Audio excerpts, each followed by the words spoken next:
Poco, sabihin mo, tone 10 times. Sige, akin na lang yan, ha? Tone, tone, tone, tone, tone, tone, tone, tone, tone, tone. O ano ang English sa kalansay? Eh di bone. Ano? Bone. Bobobohin mo pa ako, ha? Aba, bone?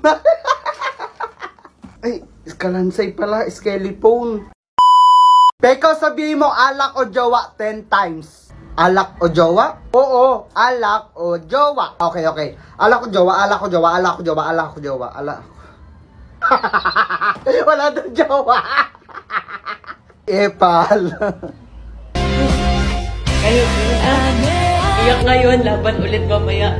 Walang susuko, bawal Mumay, hulaan mo sasabihin ko, ha? Ano yun? Ulitin mo nga. Mumay, mura yan, oh. Sabi, na mo daw. Ha? Di naman mura yun, Mumay, eh. Sabi ko, pusang Rinalbo. Napakano kasi ni Peko, eh. Wow, nagpa-chupet. In fairness, ang pogi mo ngayon. Ngayon? Eh, pogi naman talaga ako. Bakit may letter C dyan? Ano ibig sabihin yan? Wala, design lang yan kasi pogi ako. Ah, may ibig sabihin yan, J kasi zupot. Mumay si Peko. Marinig siya ni Crush eh, nakakaya. Bata.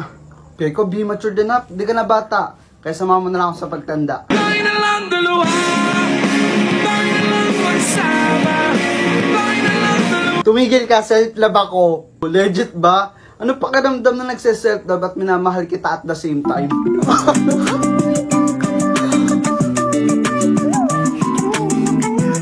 Umayos ka nga! Seryoso na, Peko.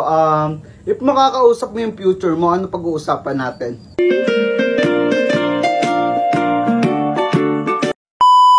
Yan nga, no, tapang-tapangan tayo ngayong araw. Dahil nagpa-piercing lang naman tayo sa ating kilay. At tattoo and piercing ang mga ginagawa nila. At dito sa part na to, pumili na ako ng hikaw na ilalagay sa aking kilay. Grabe, sobrang kinakabahan ako kasi first time ko to. Pero syempre, tapang-tapangan tayo at feeling strong, kakayanin natin to. So yan, i-pattern na guys. Let's go.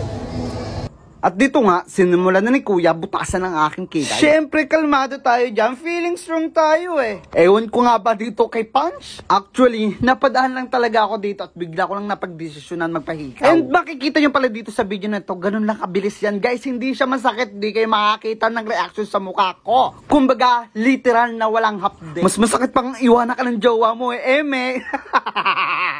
Wow. Let's go guys. Yun na pala yun.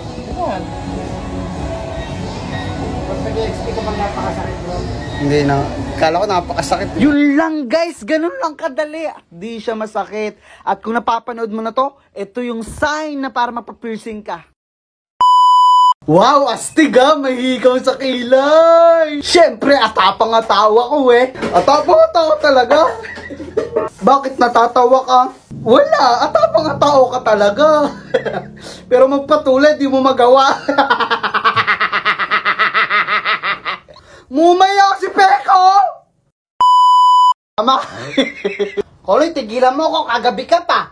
Mama, di ba sabi ni Father kahapon, nagsimba tayo, tanggalin ang galit sa puso, patawarin na may kasalanan, maging good Samaritan. Eh paano ikaw? Ako kasi simba ko lang, ako wag mong dinidemonyo ha? Eh de, kunwari may tinulungan ka, tapos after yun nakipag-chismisan ka, kaya ang tawag sa inyo, good Samaritan. Pagpalain kang chismosa ka. Sinusubukan mo talaga ako. Makakabugbog yata ako ng bata ngayon. Peko, sabi mo nga, R-hour. R-hour? Oo, 10 times ha. Okay, game ha. R-hour. Aso yan.